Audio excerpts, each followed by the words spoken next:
Well, it's a pleasure now to be joined here on GCR by a man that you see regularly on MLB Network, and it feels like every time I've seen him this season, he's been talking about the Orioles. He is, of course, a former longtime MLB utility player. Mark DeRosa, with us on the program. Mark, it's Glenn in Baltimore. It's great to chat with you, man. Thank you for taking the time for us. No problem. Great to chat with you guys. Baltimore is an easy team to talk about these days. I swear it feels like every time I've been seeing you've been talking about Gunnar or talking about one of these guys. But before I get to all that, though, if I could, you had the opportunity with Team USA to be around Cedric for a little while, and I just wanted Yeah. to get some thoughts from you. I think coming into this season, there are a lot of us that were wondering, hey, what is Cedric's part in the long term? What the Orioles are trying to go from being a competitive team to being a championship team. And I don't know, a month into the season, it just like smacked me in the middle of the face. Like, this is the guy. As much as Adley Rutschman is maybe the star here and the guy that you want to sign to big money, Cedric Mullins as a leader, a quieter, not Adam Jones, but, still a leader, a guy that people take his Yeah. cues from.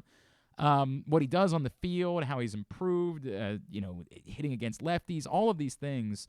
What was your experience like with Cedric, and how much do you feel like the Orioles would be wise to maybe give that guy a 5-year deal right now and sign him up to be a central part of this thing as they move into hopefully championship contention the next few years? Yeah, I think for me, being around him, it would be a no-brainer to lock him up. And I say that because he does a couple things for you, right? First off, he's way more talented than I thought he was before I showed up. He's got way more power than I thought he had. The bag's a lot hotter than I thought he did. He's just overall.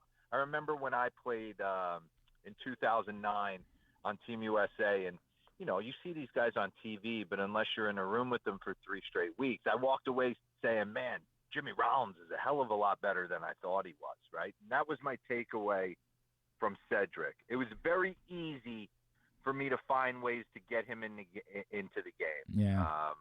Kyle Tucker went down. It was easy to play Cedric.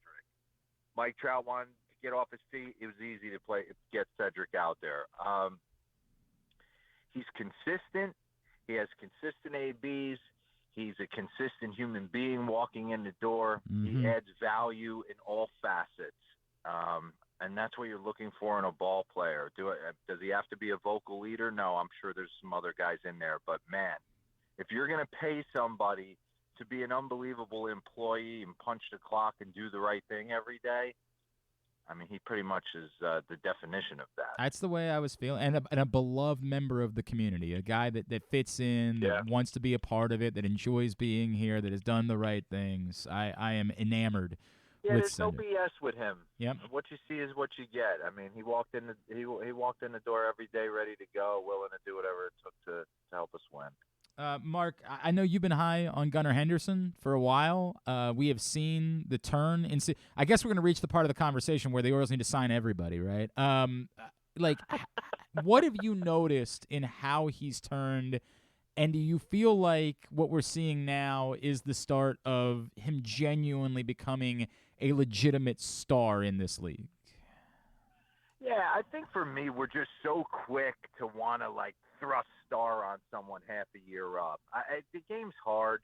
I think for me, watching Gunnar on a nightly basis, he screams superstar, right? The way he carries himself, the size, the swings he can get off, how he can impact the game in all facets. So you can't deny the sheer just tool set that he brings to the table. Now it's about baseball acumen, right? You're starting to see him control the strike zone a little bit better. You're starting to see him kind of stack at bats on top of one another. You start to see him game plan against certain pitchers and how they're going to attack them. So when a guy with that kind of tool set is able to start understanding how guys are going to attack him and try and get him out on a nightly basis and not just leave it to chance. Mm-hmm. I always used to say whenever I met a guy, if I asked them what their thought processes were with regards to hitting, and they said see ball, hit ball, and probably a bad hitter. That's only getting you so far, right? There's a lot of these guys that early in their career, they could probably pull that off, see ball, hit ball. Being around some of the game's greats and sharing locker rooms with them and clubhouses with them, I know the great hitters didn't think like that. So I think Gunnar came up with a lot of see ball, hit ball, let my athleticism play, and I think as he progresses, he's starting to understand what he does well and what he doesn't, what he can handle. So sky's the limit. Listen, there's so much to love about the Orioles because they're young, but they're super likable and they're super athletic. Like Adley's Buster Posey. I saw Buster Posey come up. I was there in 2010. I know the impact it had. When you see these guys, these Gunners and Westburg and what is it, Kerstead and Cowser and all these guys in the minor leagues, and these guys are well aware. They go to spring training with these guys. The veteran players know. These are not just so-called prospects. These are like game-changing players for our organization. So when they walk in the door, it's just constant like, here we go, man. They're just giving us another chance, So that's why it's easy to jump on board. I mean, this series with Cincinnati, how can you take – who would have thought coming into this year we'd be dialed in on Baltimore, Cincinnati in late June? It was awesome. Obviously, we would have preferred if the Orioles would have hung on and won the third game after coming back. But other than that, it was awesome. Of course, you see Mark DeRosa on MLB Network, MLB Central, weekdays from 9 to 11 a.m. Mark, I want to come back for those big picture thoughts, but just one more specifically, because you mentioned, Westburg's up now, and one of the things we had talked about with Gunnar was, would he have been well-suited to just play a position, right? Like, let's not move you around. Let's not have you at short one night, third one night. You, of course, played literally every position, right? Like, what do you make of for a young player? Jordan Westburg, we've already seen him play second and third this week.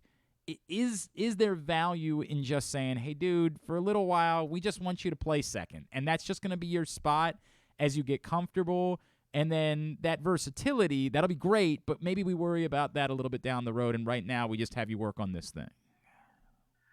Yeah, I think it's case by case. Okay. I don't know Jordan. I don't know his makeup, if he's a guy that desires or feels like in order to be successful offensively he needs to play one spot.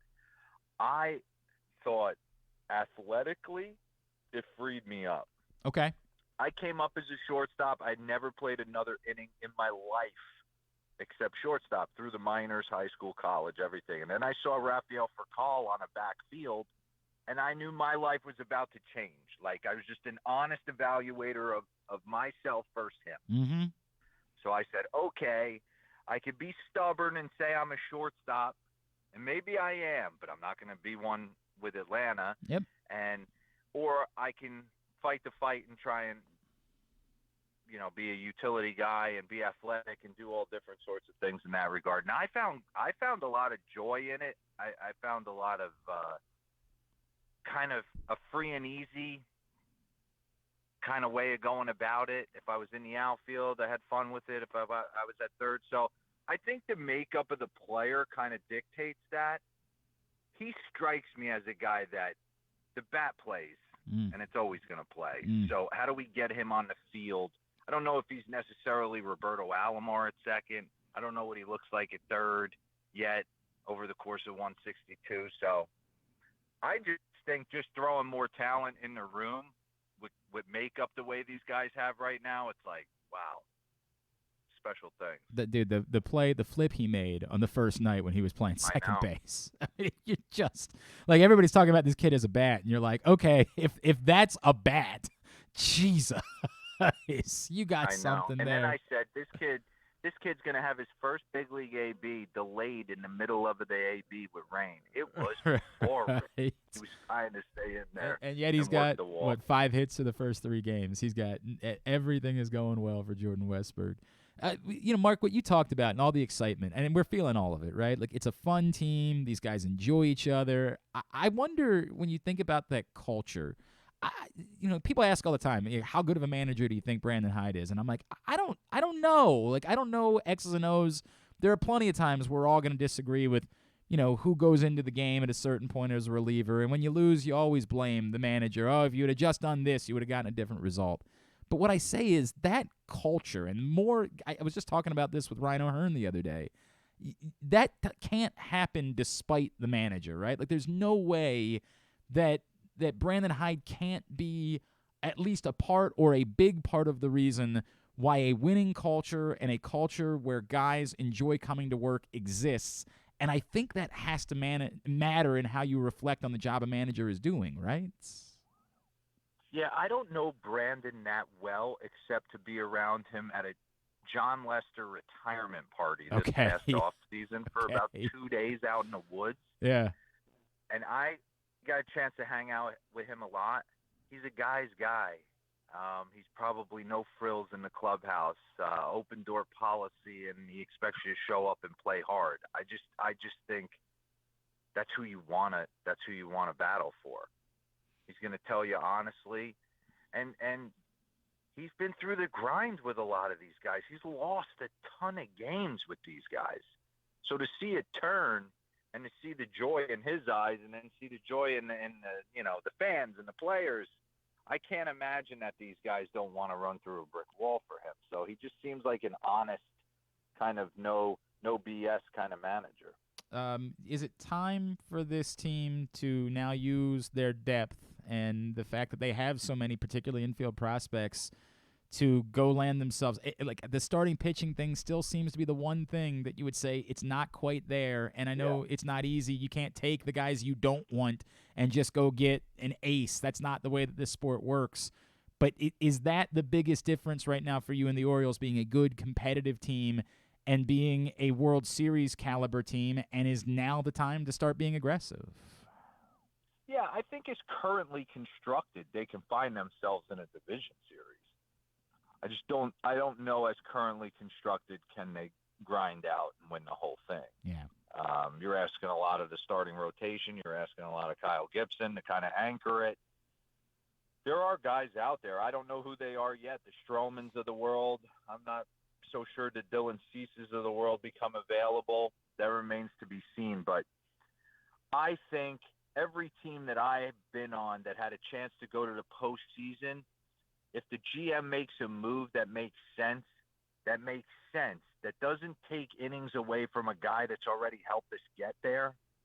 If he can bring in a savvy move that makes that team better, man, nothing fires up the boys more than seeing that door open up and there's like two or three guys walking in with different bags from different teams, and they're going to help us. So I would expect, and I'd be disappointed if the Orioles don't do something before I let you at the deadline to bolster their team. You brought a name up there, and it's interesting to me because the Dylan Cease would be desirable from a control standpoint, right? Like, you got 3 years of team control with Dylan Cease. That is an obvious target, but it would mean an obvious price. And to your point, it's why the White Sox don't have to trade him the way they have to trade a Giolito. The numbers aren't great this year, right? Like, the home runs have kind of always been an issue. They've been worse, and the walks have been disastrous this year. But he's a year removed from being one of the best pitchers in baseball. Would you still be willing to pay? Like, when you look at him, do you still see that guy is there and you can harness that, and it's worth paying if he's available a heavy price? He makes you better. At what cost? I don't know what the White Sox would be asking back. I wouldn't, jump through hoops to make that happen. I like the Tyler Wells. I like Bradish. I like Kramer. I like what you got. I'm just saying, if you're going to bring in somebody who jumps them, I think Giolito would definitely get the ball in the division series. No doubt. Brought him in. No doubt. All right, Mark, I know I need to let you go. Again, MLB Central every day, 9 to 11 a.m. Mark, DERO7 on Twitter. Mark DeRosa, really appreciate you spending some time with us, man. Thank you so much. No, thank you, man. Enjoyed it.